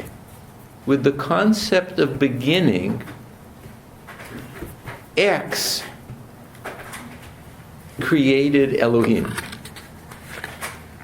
which is a legitimate hermeneutical reading, namely wisdom, or with the way the masters of the Zohar would say it is, with the concept of beginning, wisdom, which is the ultimate category of mind, created the notion of God. God is already a cultural category, right? Now, we're not talking about the God beyond God, because this would be, let us say, the Ein Sof or the infinite, but that too is a category. So the question, but I just want you to be aware of what is the boundary consciousness that takes you to a point that then you create a hermeneutical theology that could say that. It's not saying with Eckhart a God beyond God, because that simply pushes the ontological issue one more step down the bowling alley, right? So the question then would be, with Reshit, which is to say with the concept of beginning, because you have to begin with beginning. There has to be some notion of origin, with the conceptuality that there is being, wisdom, which is mind in human form, or ontological hypostasis, wisdom, created Elohim, created God, without saying, because we fill in that wisdom has done that. That's kept silence in the text, right? So you say, with the notion of beginning, which is as far back as we can go conceptually, blank, because we can't say it, has created Elohim. So it becomes a category, and we can't say what that other category is. That's biblical theology, but it's biblical theology on steroids, right? Right? Because it's a hermeneutical theology, it's a biblical theology, but it has nothing whatever to do with creatio ex nihilo in any sense that later theology would even begin to understand. So I'm just saying, here you have a hermeneutical theology that's taken you to that limit of consciousness which keeps the blank and makes you aware that this, and has never said there's a God beyond God, because something other, something mysterious has created Godhood. I don't know. So you see that we're caught between the sacred and the profane, right? That's the point that religion will keep recapitulating. The sacred being the utterly unsayable, And the profane is also a theological stance, because it's within the world of cognitive normativity. So how do you go on to create? Now, obviously, you can't preach this on Saturday or Sunday, right? So the philosophers and the mystics were right. You have to be careful who you say this to and when. You have to acquire the right to do this, and then you speak it in whispers, right? You can't have a normal congregation have this theology. Then you have to find another level that speaks the truth of that, but that doesn't abrogate that intuition, right? Just a very quick one. Would you be comfortable saying something like this? So, the phenomenological experience takes you to certain places, right? And then you get to the place of the ultimate, where these massive questions about the meaning of everything are there for you. And then you need to make choices. Right. It sounds very simple somehow, but I don't know if they... So, Right. and then when you make choices, you can basically, it's actually kind of a Jamesian sort of way. Like, you either go for the transcendent option of Yahweh or whatever other form to call God we want to pick, or you just go for something different. But there is no way, to put it in these terms, to ask the question of was God there before the hermeneutical process? It's thematized, but it's not it can't be a substantive question. Mm-hmm. You can only thematize it as a form of awareness, Mm-hmm. or else you've fallen back into what you thought you were transcending. Yeah. So it's a matter of keeping both. Yeah. Two sort of related questions in the nature of a pushback, I guess. You mentioned earlier avoiding idolatrous ways of talking about God. And this is a move that I've seen in various Maimonides and Tillich, of taking a kind of austere philosophical interpretation of what idolatry means.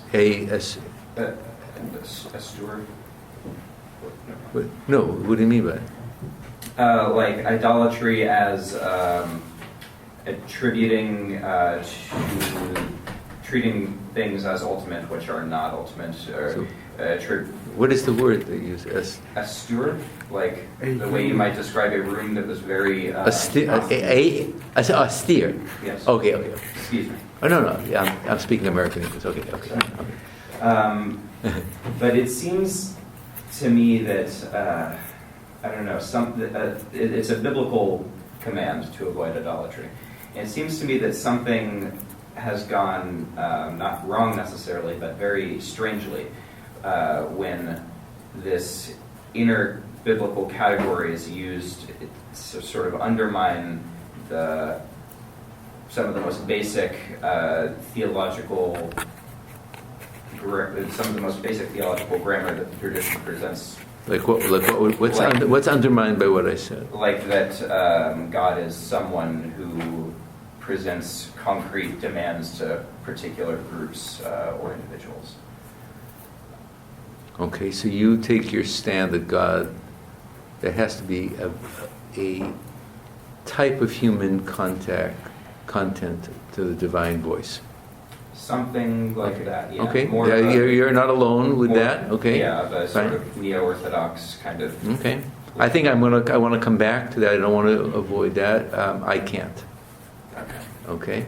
So I have to find a contemporary theology of how the divine voice speaks to humans. Mm-hmm. Right? It's both and. Right? I've been speaking of a both and. Of a both and.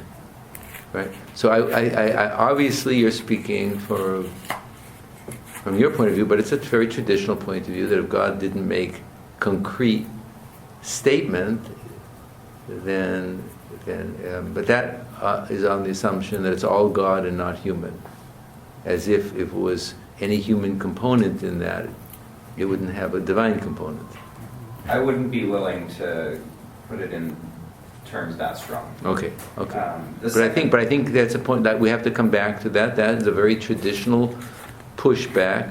What did God really say? And right? And or is God's... so I think part of the issue that we have to face is how do we understand the normativity of that language that then appears in Scripture that may come through the way I've talked about it. What gives it normative, canonical, or theological authority? Right. That's basically my second question, which is that the way you describe halakha as the gesture of the generations here seems to recall Kaplan very strongly to me. This notion of mitzvot as the folkways of the Jewish people, this sort of inherited.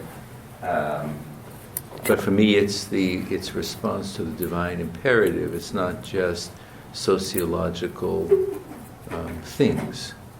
Right? I think next week what I want to do is come to the cultural aspect of living that. The second half of Sacred Attunement, we will come back to these more strongly. But I'm on the other side of the universe of Mordechai Kaplan, not in the sense that these are only. They've been reduced to sociological categories, that the things that people do, and then they project a kind of Durkheimian theological significance, and they keep the people together.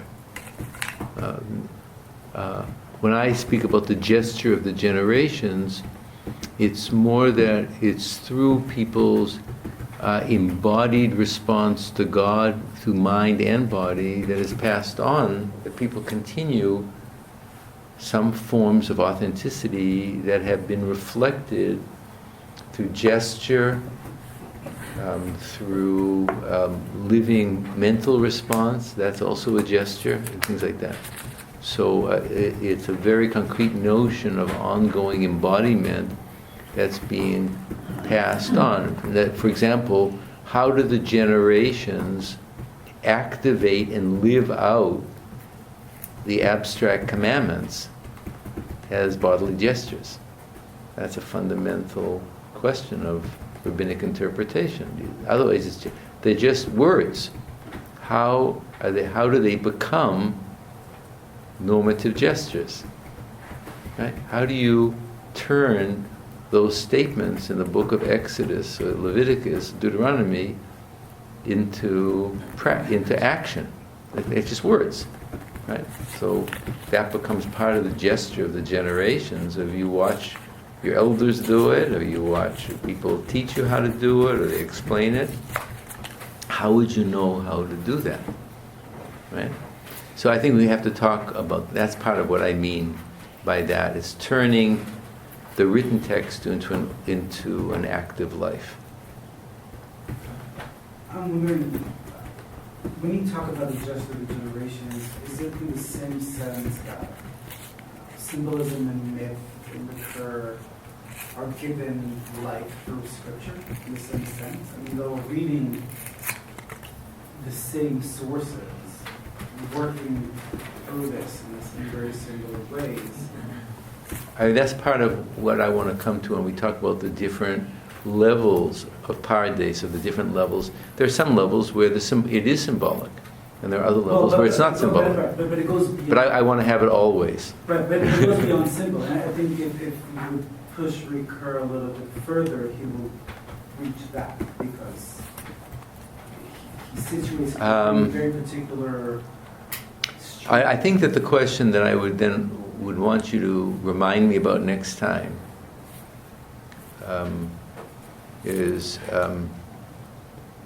not so much that these are symbols, but I would see it in the framework of Neo-Kantian or Cassira symbolic forms.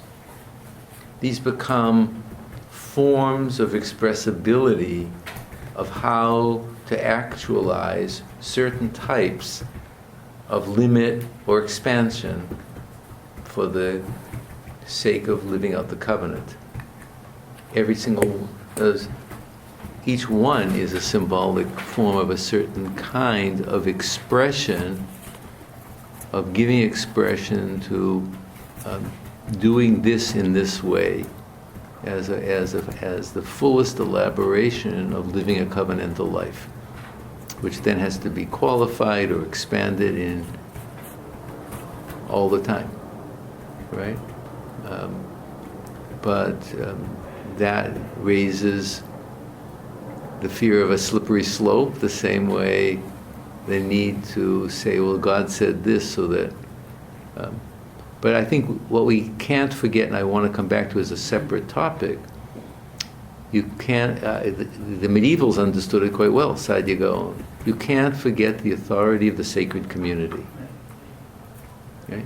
The authority of the sacred community that lives out the tradition is fundamental.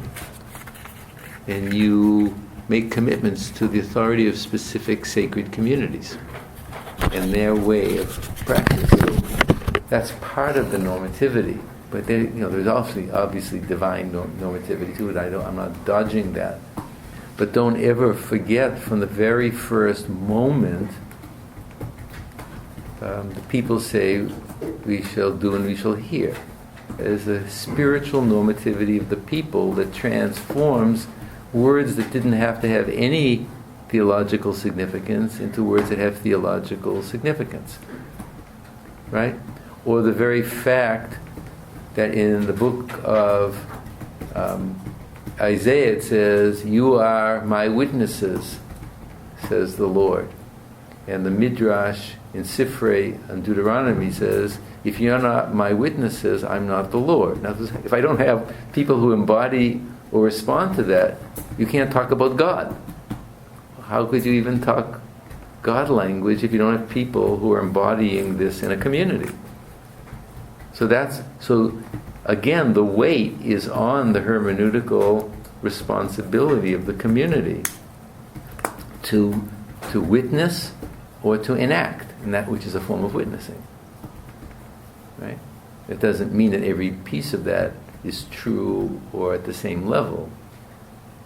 I'm not speaking fundamentalistically, right? But I think there's a lot of factors, and we don't want to kind of just isolate one or two, which have been tendencies from antiquity to the modernity, which serve certain as speed bumps to slow down this hermeneutical process, right?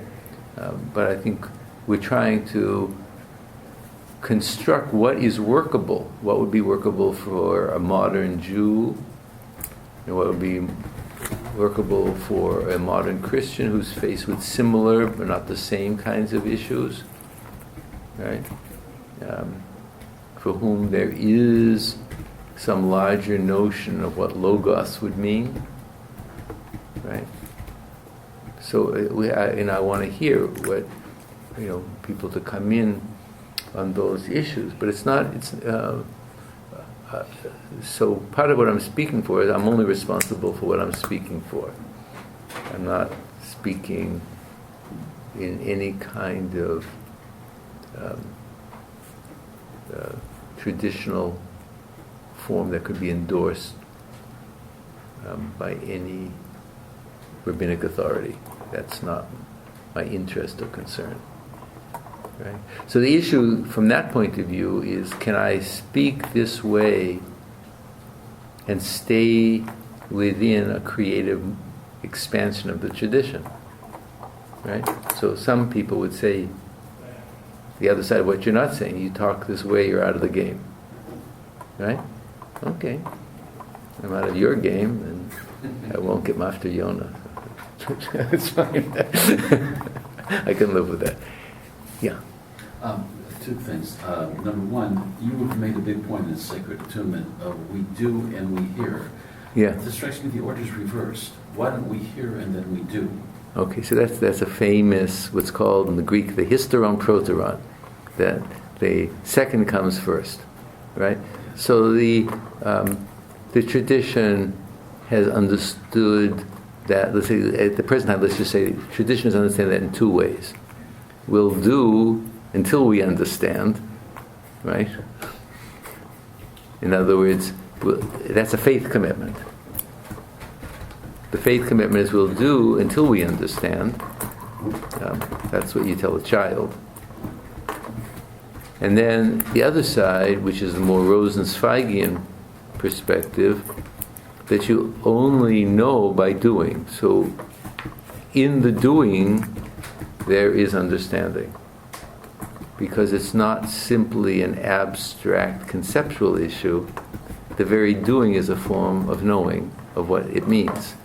It's not an abstract knowing, it's a knowing that comes through a particular form of doing.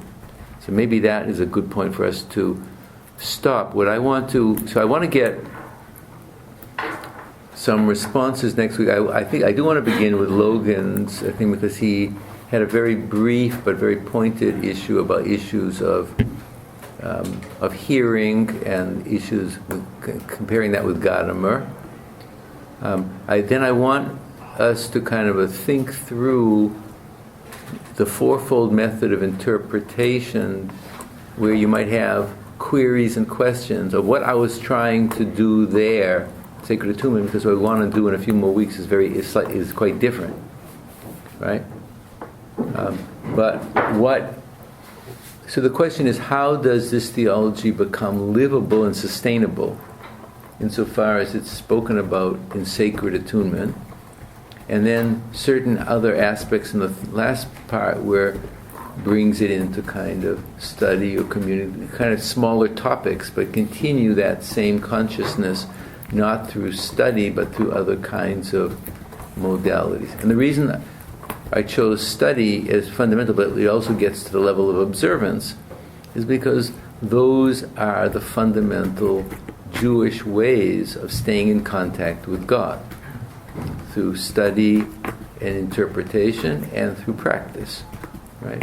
So then the question for a Christian would be, how could that, some similar implications between, let us say, a cosmic Christ and an earthly Jesus be understood, so that following a certain path would keep one in contact with what radically transcends the particular incarnation, and it talks about the incarnation of being itself. Right? And there would be different ways, I think, that Christians would want to talk about that, and I would want to hear how you would do that so that we can learn from each other about that. Or I need to hear if something Jewish just doesn't make sense factually or doesn't make sense theologically. Like how can you talk that way? I need to hear. So don't be hesitant. Maybe one. Did you want to? Yeah. Maxim has one final comment. It's a question. Is that a question? Okay. So how could this theology work for a person in a concentration camp, for a person with cancer, for a job in chapter 3 who doesn't know that there will be chapters 38 and maybe there will be no chapter 38? That's the question. So I can't answer that. I couldn't answer that at all, but I think Maxim's statement, how does this work for a person in a concentration camp, in extremis, in Job 3, I think that's the reason why I said that it has to work in the framework of evil. I think I have a way of trying to talk about that. And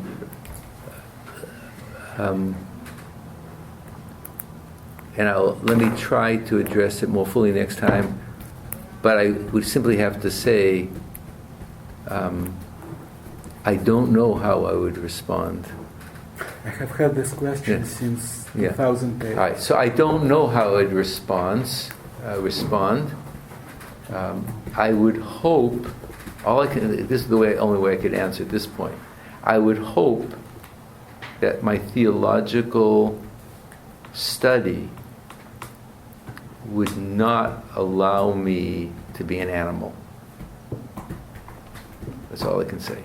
Because I don't know how I would respond to insane persecution. I have no idea what would happen to to me psychologically. So it would be stupid for me to even think that I could imagine another person, let alone how I would respond, right? All I can say is that if theology has any value, it's a kind of cultivation of readiness to face situations. Ultimately, that's all it is. It's a cultivation of consciousness. And I would say, all I could say about that horror is the same way that I would respond if I lost my temper at home. That somehow I can be called back to my humanity somehow or faster on the basis of this. So I can't say how it would help you, but we would hope that it would prevent you from being an animal.